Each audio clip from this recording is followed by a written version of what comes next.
오늘 이 시간에는 열매는 공짜가 없습니다 라는 제목으로 하나님의 말씀을 전하도록 하겠습니다.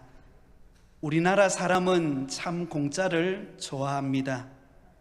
여러분, 공짜 싫어하는 사람 있나요?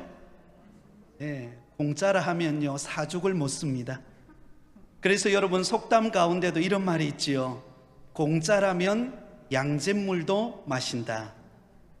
여러분, 공짜가 얼마나 좋으면 그런 말이 나오겠습니까?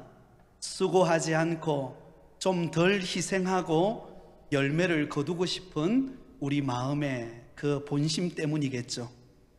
그러나 여러분, 우리가 인생을 살아가다 보면 공짜로 얻어지고 쉽게 얻어지는 것은 사실 거의 없습니다. 특히 열매를 얻는 데 있어서는요, 공짜는 없습니다.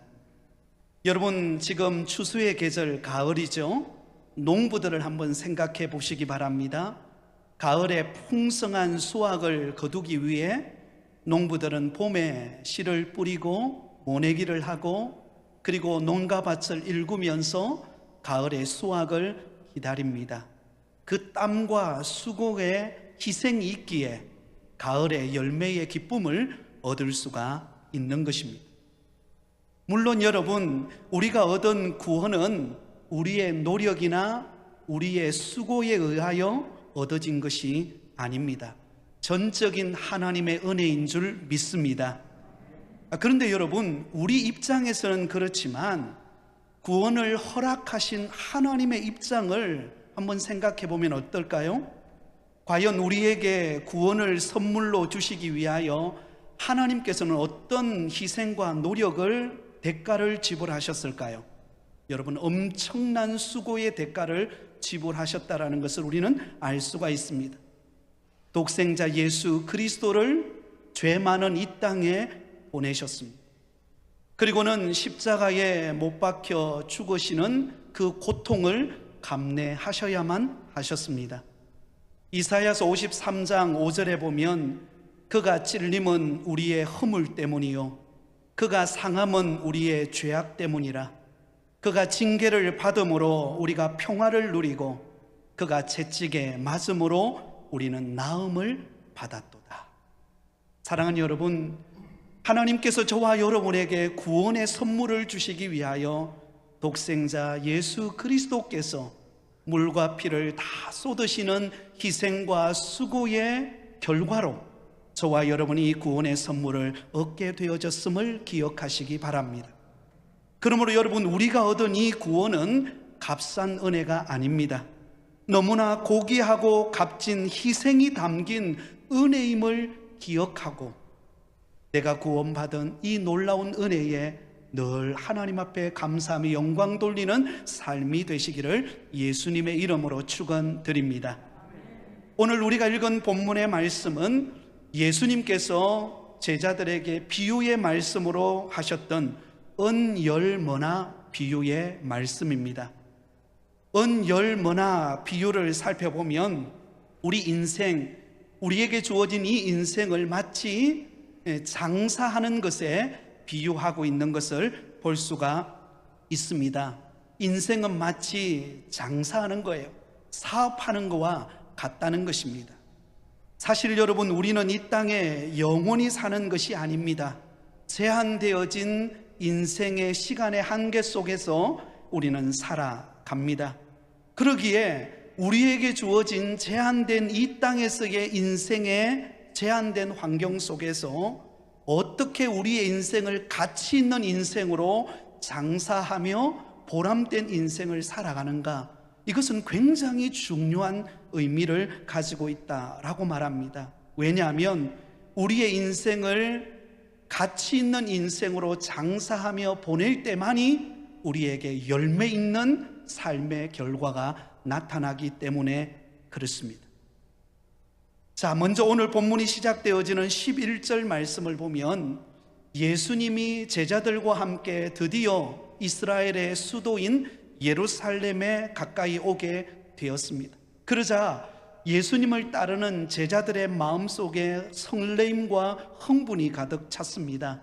왜냐하면 이제 예수님께서 예루살렘에 입성하시게 되면 당장 하나님의 나라가 세워질 것이라고 제자들은 생각했기 때문입니다. 제자들은 예수님께서 이제 예루살렘으로 올라가시면 예수님이 정치적인 메시아로서 헤롯 정권을 무너뜨리고 당장 영광스러운 유대인들을 위한 새로운 나라를 건설할 것이다 라고 하는 기대감에 부풀어 있었습니다. 또한 내심 제자들의 마음속에는 예수님 때문에 그들은 공짜로 자신이 바라던 것을 얻을 수 있을 것이라고 생각했습니다. 자신들은 한 자리, 예수님 때문에 한 자리씩 할 수 있을 것이라고 그렇게 생각을 했습니다. 그러자 예수님께서는 그런 제자들의 잘못된 생각을 아시고 오늘 제자들에게 우리의 인생에 대하여서 참된 비유의 말씀을 전해주고 있습니다. 은열머나 비유를 통해서 우리에게 주어진 인생은 그냥 단순히 공짜로 얻어지는 인생이 아니라 우리에게 주어진 그 인생을 가치 있게 보람 있게 우리가 장사할 때 그래야 아름다운 열매를 거둘 수 있다는 것입니다. 공짜를 바라고 요행을 바라고 안일하게 있지 말고 주어진 삶을 잘 사용하고 선용하고 열매 맺는 그리스도인이 될 것을 교훈하고 있습니다. 오늘 이 시간 예배드리는 사랑하는 성도 여러분, 저와 여러분의 인생은 하나님이 참으로 보람된 인생으로 우리에게 시간을 허락해 주신 줄 믿습니다. 그러므로 여러분, 우리에게 주어진 이 시간을 그냥 공짜로 그냥 요행처럼 안일하게 보내는 것이 아니라 하나님이 주신 은혜임을 기억하고 잘 사용하고 선용하고 열매 맺는 믿음의 성도가 되실 수 있기를 바랍니다. 자, 12절 13절을 보겠습니다. 이르시되 어떤 귀인이 왕위를 받아가지고 오려고 먼 나라로 갈 때에 그 종열을 불러 은화 열문화를 주며 이르되 내가 돌아올 때까지 장사하라 하니라. 자, 여기 보면 어떤 귀인은 누구를 가리킬까요? 바로 우리 예수님 자신을 가리킵니다. 예수님께서 심판자로서 왕위를 가지고 이제 장차 이 땅에 재림하러 오시게 될 것인데 아직 그 기간 동안은 우리에게 이 땅에서 살아가는 시간의 기간이죠. 그 심판의 때는, 주님이 재림하시는 때는 그 누구도 알 수가 없습니다. 그러나 주님께서 재림하시는 그날까지 우리에게 주어져 있는 우리 각자에게 하나님이 주신 문화를 가지고 장사하면서 선용하면서 열매를 맺는 삶을 살 것을 말하고 있습니다. 자, 그리고는 오늘 이 주인은 자본금을 각 사람 종들에게 한 문화의 은화를 나누어 주는 것을 볼 수가 있습니다. 여러분, 은화 한 문화는 100데나리온에 해당합니다. 오늘날 돈으로 본다면 약 500만 원 정도 되는 돈의 값어치입니다. 여러분, 요즘에야 500만 원은 사실 큰 장사하는 데 있어서 자본금은 아닙니다. 그러나 여러분, 2000년 전의 이야기를 생각해 보세요. 지금 이 말씀이 전해지는 시대는 오늘로부터 2000년 전의 이야기입니다. 2000년 전에 각 사람 종들에게 500만 원의 자본금을 나누어 주었어요. 그리고는 장사하도록 했던 것을 볼 수가 있습니다. 여러분, 여기 나오는 이 은 한 문화, 이 문화 비유는 마태복음 25장에 나오는 달란트 비유와는 좀 다릅니다. 여러분, 달란트 비유는 어때요? 각 사람에게 그 사람의 재능을 따라서 달란트를 각기 달리 나누어 줍니다. 어떤 사람에게는 5달란트를, 어떤 사람에게는 2달란트를, 어떤 사람에게는 1달란트를 각각 재능에 따라서 나누어 주었던 것을 볼 수가 있습니다. 그런데 오늘 본문에 예를 들고 있는 이 은열문화 비유는요, 각 사람에게 똑같이 한 문화씩을 나누어 주고 있다라는데 강조점이 있습니다. 그것은 무엇을 의미합니까? 하나님께서는 우리 각자에게 공평하고도 보편적인 기회를 주셨다라는 것을 의미합니다. 여러분, 하루에 25시간을 사는 사람이 있을까요? 우리 모두에게는 오늘 하루 24시간이 주어져 있습니다. 공평하고도 보편적인 기회를 우리에게 주었다는 것입니다. 여러분, 그 나라의 왕이요 황제라고 해가지고 이 땅에 여러분 2번 사는 인생 있나요? 2번 사는 인생이 없습니다. 우리 모두는 다 이 땅에서 한 번 와서 한 번 인생을 살다가 하나님 앞에 부름을 받습니다. 여러분, 인기 있고 유명한 재벌과 대스타라고 해서 그 사람이 뭐 눈이 하나 더 있고 그 사람이 뭐 뇌의 용량이 우리보다 훨씬 2~3배 크고 이렇지 않다라는 것입니다. 누구에게나 동등하고 공평하고 그리고 보편적인 기회를, 한 번 주어진 인생을 살 수 있는 여건과 환경을 허락해 주셨다는 것입니다. 사랑하는 여러분, 우리 하나님께서는 저와 여러분에게 동등하게 인생의 여건을 주시고 장사할 수 있는 자본금을 우리에게 주셨다라는 사실을 믿으시기를 바랍니다. 여러분, 다른 사람과 비교할 게 하나도 없는 거예요. 저 사람은 나보다 더 잘 사는데, 저 사람은 나보다 더 가진 게 많는데, 여러분 가만히 따지고 보면은요, 사실은 그 사람이 많이 가진 것 같으나 실제로 가만히 보면은요, 하나님은 공평하게 주셨어요. 제가 이렇게 신방을 가보면은요, 예전에도 그런 이야기를 한 적이 있는 것 같아요. 어느 집사님 집에 신방을 가는데요, 집이 너무 큰 거예요. 커도 너무 큰 거예요. 거의 한 100평 정도 되는 여러분 집이에요. 여러분 100평짜리 집 가보신 적이 꼭 있으신가요? 네.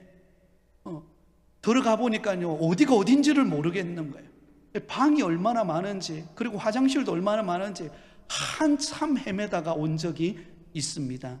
그런데 여러분, 그분과 함께 예배를 드리면서 기도 제목을 내놓는데요, 그렇게 마음의 아픔에 기도 제목을 내놓는 것을 보면서 그때 제가 깨달았던 게 뭔가 하면, 우리가 겉으로 볼 때는 화려하게 사는 것 같고, 겉으로 볼 때는 남보다 더 인기 있는 것 같고, 나보다 훨씬 더 잘난 사람처럼 보이지만요, 그러나 주님이 볼 때는요, 고기가 고기입니다. 다 비슷합니다. 여러분, 높은 산에 올라가서 아래를 내려다보면은요, 그 크기가 그 크기예요. 그러므로 여러분, 하나님은 우리 인생에게 각자에게 공평하게 하나님께서 이 땅을 살아갈 수 있는 은혜와 축복을 주셨다라는 사실을 기억하고 남과 비교하지 말고 내게 주어진 곳에 감사하며 살아가는 믿음의 성도들이 되시기를 예수님의 이름으로 축원드립니다. 자, 그렇다면 이 오늘 주인이, 왕이 나누어 준 문화를 받은 종들은 어떻게 그것을 가지고 장사를 했을까요? 자, 오늘 본문을 자세히 보시면 2 종류로 나누어서 장사한 결과를 가지고 오는 것을 볼 수가 있습니다. 한 종류는 착한 종으로서 자신에게 주어진 그 문화를 가지고 장사를 해서 이윤을 남겨오는 종이 있었습니다. 그러나 또 다른 한 종류의 사람이 있었는데요, 그는 악한 종으로서 주어진 장사를 잘 감당하지 못하고 그냥 수건에 딱 쌓아두었다고 가져 나오는 그런 종이 있었던 것을 볼 수가 있습니다. 자, 먼저 여러분, 착한 종에 대해서 한번 생각해 보겠습니다. 16절 말씀에 보면 첫 번째 착한 종이 나와서 주인에게 이렇게 말합니다. 16절에 보면 이렇게 말하죠. 주인이여, 당신의 한 머나로 10머나를 남겼나이다. 여러분, 주인에게 찾아온 종은 한 머나를 가지고 몇 머나를 남겼다고요? 10머나를 남겼다라고 말합니다. 여러분, 다시 말하면 500만 원의 자본금을 받았는데 그것을 가지고 나가서 장사를 해서 5천만 원의 10머나의 이윤을, 10배의 이윤을 남기게 되었다는 것입니다. 또한 18절 말씀에 보면 두 번째 착한 종이 나옵니다. 주인에게 이렇게 말하죠. 주인이여, 당신의 한 머나로 5머나를 남겼나이다. 여러분, 이 종은 한 머나를 가지고 5머나, 500만 원의 자본금을 가지고 약 2,500만 원의 이윤을 남기고 주인에게로 나오게 되었다라는 것입니다. 여러분, 여기 10배의 이윤을 남기고 5배의 이윤을 남기고 왔던 이들이 이 종들이 여러분 얼마나 수고해서 장사했을까요? 여러분 한번 상상해 보세요.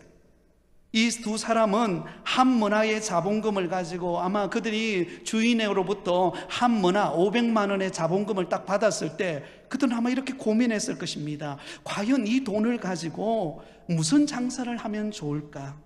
그리고는 밤을 새우면서 연구하고 연구를 거듭했을 것입니다.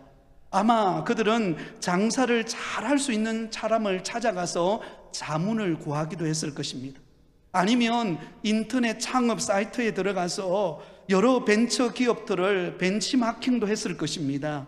그리고 소비자들의 구매 심리를 파악하기 위해서 기차역으로 아니면 시장으로 아니면 학교 캠퍼스로 가서 설문조사도 하고 시장조사도 했을 것입니다. 그래서 어떻게 하면 이 자본금을 가지고 이익을 잘 남길 것인가, 그것을 연구하고 판매 전략을 세우고 제품을 개발하고 좋은 아이디어가 떠오르면 그것을 메모하면서 때로는 밤을 지새우면서 시금을 전폐하면서 최선을 다하여 장사하기 위해서 노력하고 수고했을 것입니다. 그로 인하여 그들은 10배의 5배의 이윤을 남기게 되었습니다. 무슨 부정한 방법으로 남긴 것이 아니었습니다. 정당한 경로를 따라서 10배와 5배의 이윤을 남기는 것, 여러분 쉬운 일일까요? 요즘처럼 이 코로나 시기에 이 경기가 참 침체되어 있고 어려운 이런 시기에 여러분에게 500만 원의 자본금을 가지고 10배의 이윤, 5배의 이윤을 남긴다는 거 정말 쉽지 않습니다. 본전만 해도 쉽지가 않습니다. 근데 여러분 오늘 본문에 보면 이 두 사람이 과연 어떤 장사를 했고 어떤 방법으로 사용해서 10배와 5배의 이윤을 남겼는가에 관한 이야기는 나오지를 않습니다. 그러나 그들에 관하여 자세하게 언급하고 있는 내용이 있어요. 그것이 바로 17절입니다. 우리 17절을 같이 읽겠습니다. 시작. 주인이 이르되 잘하였다 착한 종이여 네가 지극히 작은 것에 충성하였으니 10고을 권세를 차지하라 하고 아멘. 자, 여러분 이 17절 말씀을 읽어보면 이 두 종들 10배의 이윤을 남기고 5배의 이윤을 남긴 이 종들이 어떻게 그들이 열매 맺을 수밖에 없는, 이윤을 남길 수밖에 없는 결과가 찾아왔는가, 그 이유가 무엇인가를 우리에게 두 가지를 가르쳐 줍니다. 사랑하는 성도 여러분, 오늘 이 시간 예배드리는 저와 여러분의 삶 속에 풍성한 열매 맺는 삶이 되실 수 있기를 바랍니다. 시간이 흐를수록 주렁주렁 은혜의 열매가 맺히고 주렁주렁 삶의 이윤의 열매가 가득한 믿음의 삶이 되실 수 있기를 바랍니다. 자, 그러려면 열매 맺는 성도가 되려면 우리가 반드시 갖추어야 될 삶의 자세 두 가지가 있습니다. 그 첫 번째는 바로 오늘 본문을 통하여 그는 착한 종이라고 칭찬받은 사람이었다는 것입니다. 17절에 보면 주인이 이르되 잘하였다 착한 종이여, 이렇게 말합니다. 잘하였다 착한 종이여. 자, 여러분 10배의 이윤을 남기고 5배의 이윤을 남기고 주인에게 나아왔던 이들은 어떤 사람이었습니까? 착한 종으로 칭찬받는 사람이었다는 것입니다. 자, 그러면 여러분 여기서 착한 종이라는 이 말은 단순히 마음씨가 착하다라는 의미일까요? 그렇지 않습니다. 여기서 말하는 착하다라고 하는 이 말은 주인과의 관계성이 좋다라는 의미입니다. 주인과의 관계성이 좋다라는 의미입니다. 이제 나중에 살펴보겠지만 뒤에 나오는 악한 종의 문제점이 무엇이었는가 하면 주인과의 관계성이 좋지를 않았어요. 주인이 마음씨가 나빠서 관계성이 안 좋은 것이 아니라 이 악한 종 스스로 주인을 오해하고 못마땅하게 생각했던 좋지 않은 관계성 때문에 그가 열매를 맺지 못하고 아무것도 하지 못했던 것을 볼 수가 있습니다. 그런데 10배의 이윤을 남기고 5배의 이윤을 남겼던 이 종들은요, 주인과의 관계성이 굉장히 좋다는 것을 발견할 수가 있습니다. 왜 관계성이 좋았을까요? 여러분, 주인이 특별히 이들에게 많은 머나를 맡겼기 때문이에요? 아닙니다. 똑같이 한 머나씩을 맡겼어요. 그러면 더 좋은 머나를 맡겼나요? 한 머나를 주면서 그 안에 좀 더 많은 것을 이렇게 담아주었을까요? 그렇지 않았습니다. 그러면 주인이 틈이 날 때마다 이들에게만 찾아가서 사랑과 관심을 보인 것입니까? 그것도 아니었어요. 주인은 공평하게 10명의 종들에게 한 문화씩을 나누어 주었습니다. 그러면 여러분, 누가 문제일까요? 주인이 문제일까요? 아니면 종들일까요? 종들입니다. 종들이 어떤 마음의 자세를 갖느냐에 따라서 결과가 달라지는 거예요. 그러므로 여기 착한 종들은요, 주인을 바라보는 그의 삶의 태도가 착했다는 것입니다. 다시 말하면 여러분, 여기 등장하는 10문화를 남긴 종과 5문화를 남긴 종은 어떻게 생각했을까요? 주인이 그들에게 한 문화의 은전을 그들에게 나누어 주었을 때 그들은 이렇게 생각한 것입니다. 나같이 부족한 사람에게, 정말 나 같은 연약한 사람에게 한 문화를 주인이 맡겨주시다니 얼마나 큰 은혜요, 얼마나 큰 축복인가. 그러기에 내게 주어진 이 한 문화를 가지고 정말 그 은혜에 감사하며 보답하는 삶을 내가 살아야 되겠다, 이 마음 가지고 장사를 했다라는 것입니다. 여러분, 그러기에 여러분 최선을 다하지 않을 수 있을까요? 그러기에 수고를 마다하지 않을 수 있을까요? 하나님이 내게 주신 은혜가 너무나 큰데 나같이 부족하고 허물 많고 결국은 멸망의 길로 갈 수밖에 없는 존재였던 나에게 하나님이 구원의 은혜를 베풀어 주셔서, 그것도 나에게 한 문화의 선물을 주셔서 이 땅의 인생을 살아갈 수 있는, 장사하며 살아갈 수 있는, 보람된 인생을 살아갈 수 있는 여건과 환경을 마련해 주신 그 하나님의 은혜를 생각할 때 어찌 감사하지 않을 수 있겠습니까? 어찌 감격하지 않을 수 있겠습니까?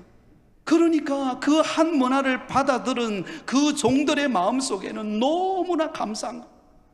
나에게, 나같이 부족한 나에게, 멸망받아 저주받을 수밖에 없는 나에게 이런 은혜를 베풀어 주셔서 이 복된 인생을 주시고 이렇게 하루하루 살아갈 수 있는 시간과 여건과 건강을 주신 하나님의 은혜를 생각하니까 보답하지 않을 수가 없는 것입니다.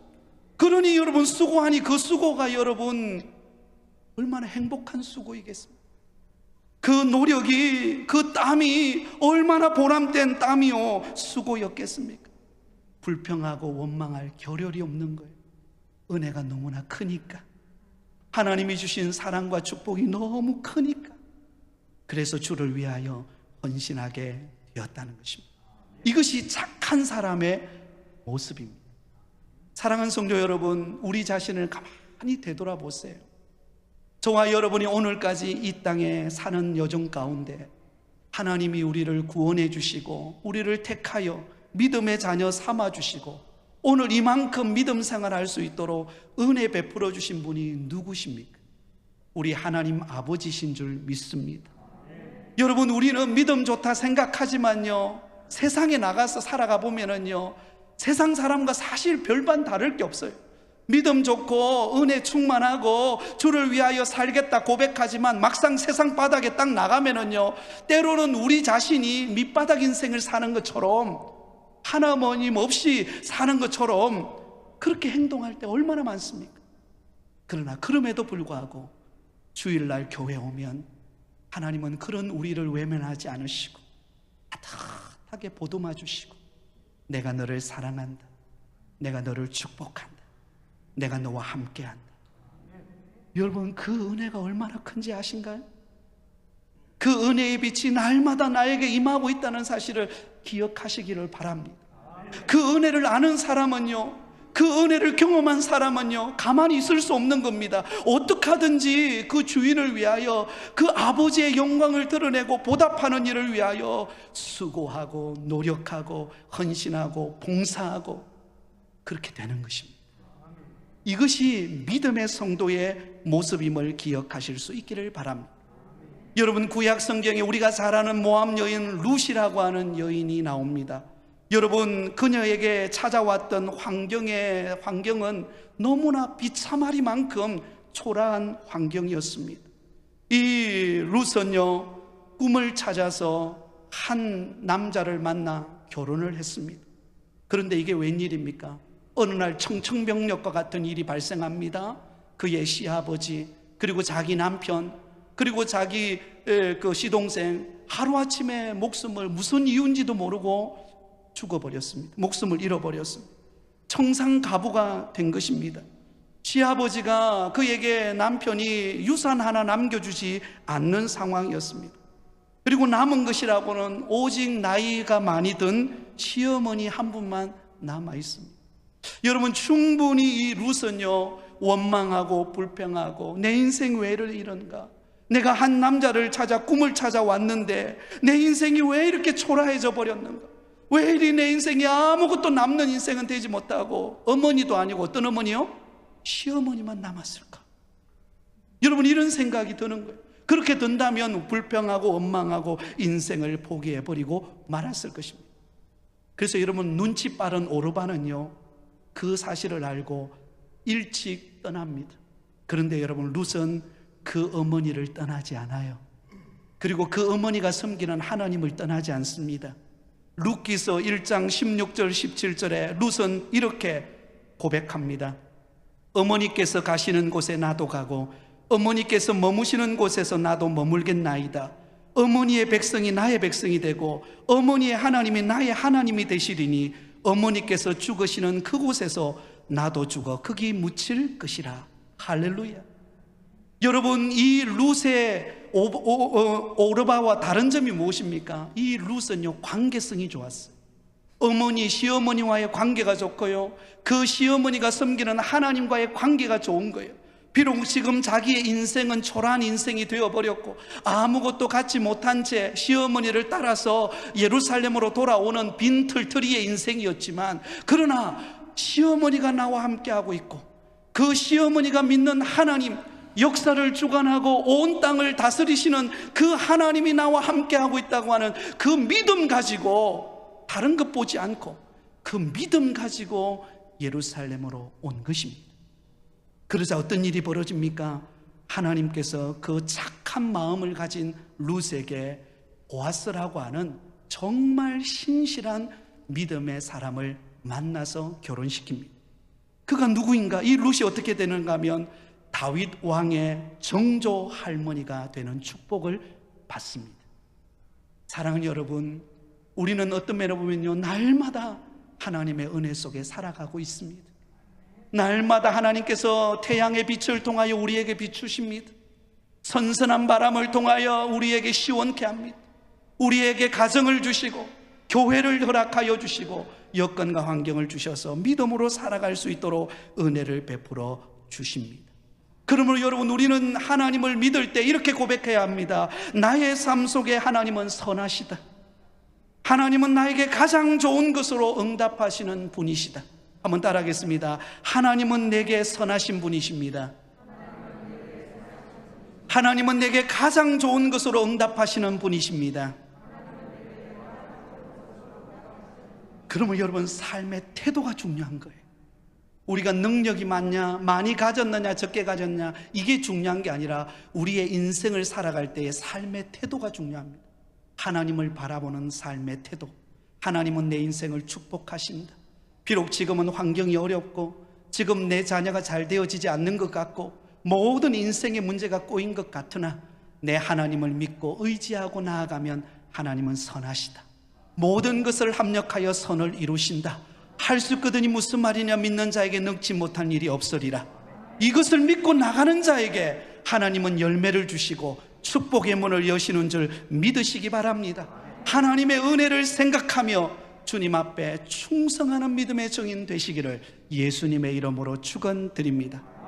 두 번째로, 이 10문화 받은 열매를 남기고 그리고 5 문화의 이윤을 남긴 사람이 또 어떤 사람이었습니까? 이들은 지극히 작은 것에 충성한 사람이었습니다. 한번 따라하겠습니다. 지극히 작은 것에 충성된 사람이 되자. 자, 여러분, 성공한 사람과 그렇지 못한 사람의 차이는요, 대단한 데 있는 것이 아니라고 합니다. 지극히 작은 것 하나, 내가 만나는 지극히 작은 한 사람, 그 사람을 소홀히 여기지 않는 거예요. 그 사람이 잠재적인 나의 고객이에요. 그리고 그 사람이 잠재적으로 나와 함께 동력할 믿음의 사람이라는 것입니다. 그러므로 내가 누구를 만나든 무슨 일을 하든 작은 일일지라도 그 주어진 곳에 최선을 다하여 그 사명을 감당하라는 것입니다. 여러분, 10문화와 5문화의 이 이윤을 남긴 종들은요, 자신에게 한 문화가 주어졌을 때에 그들은요, 남과 비교하지 않았습니다.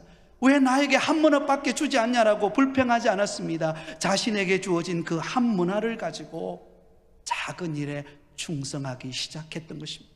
콩나물 하나를 팔면서, 때로는 고객들을 만나서 대화하면서 작은 주어진 일에 그가 최선을 다하고 시간을 선용하고 주어진 상황을 전략을 세우고 그렇게 수고의 땀을 흘렸을 때 결국은 아름다운 이윤을 남길 수가 있었다라고 볼 수가 있습니다.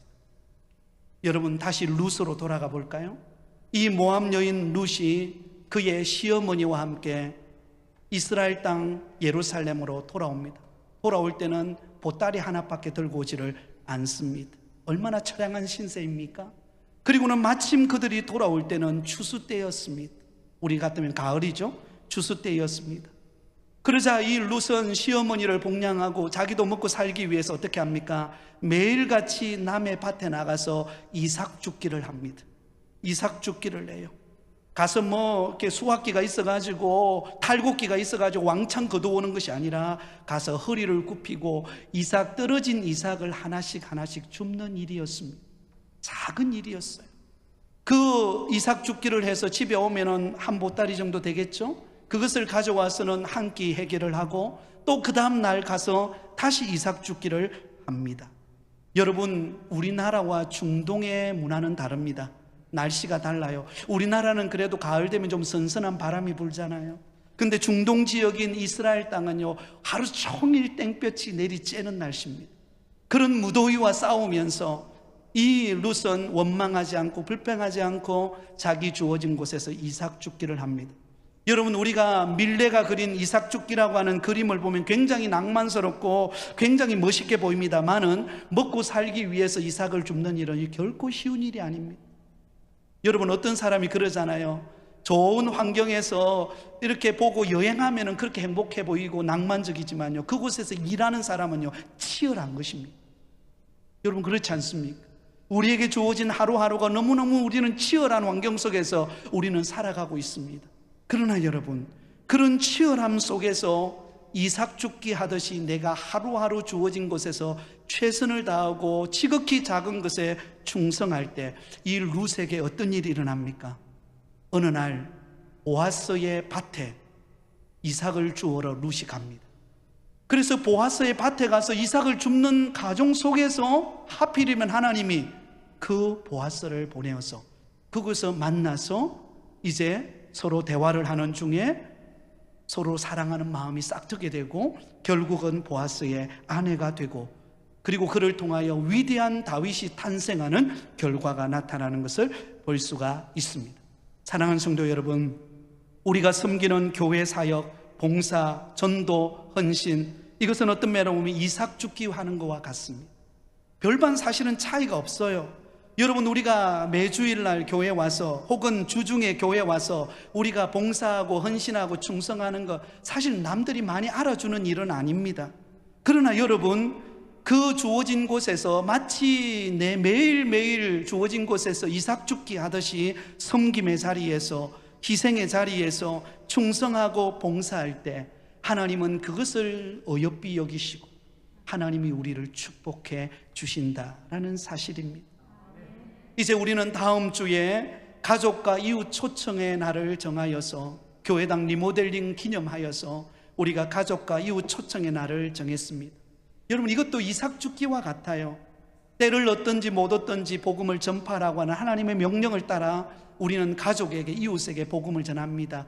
우리가 복음을 전하고 초청장을 전하다 보면 어떤 사람은 그래 갈게 하고 이렇게 반갑게 맞이해 주는 사람이 있는가 하면, 어떤 사람은요 굉장히 불편한 표정으로 지금 상황이 어떤 상황인데 이 코로나 시기에 무슨 교회를 간다는, 이렇게 비난의 화살을 쏘는 분도 있습니다. 그러나 여러분, 그럼에도 불구하고 우리가 작은 이삭 죽기를 하듯이 순종하며 복음을 전할 때 하나님께서 은혜 주실 줄 믿습니다. 혹 이때가 아니라도 하나님이 그 씨를 뿌린 그 초청장의 열매가 반드시 열매 맺는 날이 임할 줄 믿으시기를 바랍니다. 여러분, 우리 예수님의 사역은, 예수님의 구속의 사역은요, 대단한 것으로부터 시작하지 않으셨습니다. 지극히 작은 일로부터 시작하셨습니다. 우리 같으면 예수님께서 공생애를 시작하실 때에 예루살렘 그 한 중앙에, 로마 정권이 지배하고 있는 그 한 중앙에 예수님이 짠 하고 나타나셔가지고 내가 메시아이다, 능력을 발휘하고 뭔가 대단한 일을 나타내면 얼마나 멋지게 일을 이루겠습니까? 근데 여러분, 예수님은요, 지극히 작은 일부터 시작합니다. 저 변방이라고 할 수 있는 이스라엘 북쪽의 갈릴리 바닷가로 갑니다. 그리고는 그곳에서 매일 하루하루 그물을 던져서 고기를 잡는 어부들, 시몬, 베드로, 안드레, 요한, 야고보, 이름도 없던 별반 아무런 이름도 없는 그 무명의 사람들에게로 찾아가서 그들을 제자로 부르십니다. 그리고 여러분, 우리 예수님께서는 세상 사람들이 다 포기해버린 사마리아 여인을 위하여 여러분 그 사마리아 수가성 우물가에 가셔서 그 여인을 만나 주십니다. 그리고 모든 사람들로부터 매국노라고 조롱당하는 삭개오에게 찾아가서 삭개오야 속히 내려오라, 내가 오늘 너의 집에 유하여야겠다라고 주님은 말씀하셨습니다. 주님은 어떤 면에 보면 지극히 평범하고 약한 자들에게 찾아가셔서 이삭 죽기 하듯이 한 사람 한 사람을 불러내셨습니다. 그런데 여러분, 예수님은 결국 십자가에 못 박히시죠. 근데 십자가에 못 박히는 순간에도 이삭 죽기를 합니다. 그 오른편에 있는 강도에게도 복음을 전합니다. 내가 오늘 나와 함께 나군에 임하리라. 할렐루야. 여러분, 그 작은 이삭 죽기에, 그 작은 일에 충성하는 일을 통하여 하나님의 구원은 완성되어질 수가 있었던 것입니다. 하나님은 저와 여러분에게 대단한 것 바라지 않습니다. 그래, 한번 큰 일을 해봐라, 그렇게 말하지 않습니다. 우리에게 주어진 형편을 따라, 우리에게 주어진 시간을 따라, 우리에게 주어진 여건을 따라 그곳에서 묵묵히 충성하고 헌신하고 수고할 때 하나님께서 열매 맺게 하십니다. 그리고 더 큰 고을을 맡기셔서 하나님의 일을 감당하게 하시는 줄 믿습니다. 사랑하는 성도 여러분, 지극히 작은 일에 충성하시기 바랍니다. 그러면 하나님이 때가 되어 은혜 주실 줄 믿습니다. 시간이 많이 갔기 때문에 마지막으로 정리를 하겠습니다. 그러면 악한 종의 문제는 무엇입니까? 20절입니다. 20절을 같이 읽겠습니다. 시작. 또 한 사람이 와서 이르되 주인이여 보소서, 당신의 한 문화가 여기 있나이다. 내가 수군으로 쌓아두었나이다. 여러분, 이 악한 종의 모습을 보세요. 여러분, 주인이 기대감을 안고 왔습니다. 얼마나 이윤을 남겼을까, 얼마나 많은 수확을 거두었을까라고 종들을 불러서 그 결과를 묻고 있는데, 여러분, 안타깝게도 이 악한 종은요, 한 문화 그대로 가져옵니다. 근데 그 한 문화는 어떤 문화예요? 수건에다가 둘러 쌓아놓은, 아무 일도 하지 않은, 아무것도 하지 않는 상태로 그대로 가져옵니다. 그래서 예수님께서 호통치면서 뭐라고 이야기합니까? 주인이 차라리 그 한 문화를 은행에 맡겼다면 이자라도 받을 수 있지 않았겠나? 이자라도 받을 수 있었을 텐데 어떻게 너는 그것을 하나도 그것을 선용하지 않고 수고하지 않고 있는 그대로 가지고 왔느냐? 여러분, 그 안타까운 모습을 볼 수가 있습니다. 자, 그러면 여러분, 왜 이 악한 종은 아무 일도 하지 않았을까요? 그 원인이 뭘까요? 21절입니다. 21절을 같이 읽겠습니다. 시작. 이는 당신이 엄한 사람인 것을 내가 무서워함이라. 당신은 두지 않은 것을 취하고 심지 않은 것을 거두나이다. 여러분, 이 악한 종의 문제는요, 주인에 대한 잘못된 선입관을 가지고 있었다는 거죠. 여러분, 이 주인에 대하여서 어떻게 생각합니까? 주인을 엄한 사람으로 생각하고 있습니다. 무서운 존재로 생각합니다. 그러니 혹시 내가 이것을 가서 장사하다가 다 잃어버리면 주인이 나에게 호통치지 않을까라고 하는 두려움이 존재했던 것입니다. 그러니까 이것을 어떻게 할 수가 없는 거예요. 그래서 그대로 쌓아두는 거예요. 여러분, 그러면 이 주인은, 이 종이 생각했던 대로 이 주인은 나쁜 주인입니까? 전혀 그렇지 않습니다. 누구에게나 동등하게 은혜를 베푸시는 좋으신 주인이십니다. 그런데 이 악한 종은 그 주인을 좋게 여긴 것이 아니라 그의 마음속에 있는 이기심과 자기중심적인 사고 때문에 그는 그 주인의 마음을 헤아리지 못하고 아무 일도 하지 않고 공짜를 바라는 인생이 되어버리고 말았습니다. 이들은 매사에 핑계를 댑니다. 매사에 부정적이고 불평하고 안 된다 말하고 할 수 없다 말하고 그렇게 합니다. 그러나 여러분, 은혜 받은 사람은요, 무슨 소리냐? 할 수 있다. 하나님이 함께 하시면 능치 못한다. 우리 해보자. 하나님이 역사하실 거다. 이런 고백이 있는 거예요. 근데 은혜를 까먹어 버리면은요, 그때부터는 핑계대기 시작하고 아무것도 할 수 없다라고 생각해 버리고 만다라는 것입니다. 결국은 뭐예요? 다 빼앗기고 갔던 것입니다. 말씀의 결론을 맺습니다. 사랑하는 성도 여러분, 하나님은 저와 여러분에게 이 땅에 보람된 인생을 살도록 시간과 여건과 환경을 허락하신 줄 믿습니다. 그러므로 날마다 하나님이 내게 베풀어 주신 은혜를 생각하면서 그 은혜를 어떻게 보답하며 살아갈까? 그것을 생각하며 충성하시기 바랍니다. 그리고 내가 가진 시간, 내가 가진 물질, 내가 가진 여건, 어려운 환경 속에서도 작은 일부터 시작해 보십시오. 작은 봉사부터 시작해 보시고 작은 기도부터 시작해 보십시오. 하나님이 그러면 우리에게 차고 넘치는 축복의 문을 열어주실 것입니다. 열매는 결코 공짜가 없습니다. 수고하고 헌신하고 노력하면 하나님은 우리에게 풍성한 열매를 맺히게 하시는 복을 주실 줄 믿습니다. 이 복을 받아 누리는 우리 모든 성도님들 되시기를 예수님의 이름으로 축원드립니다.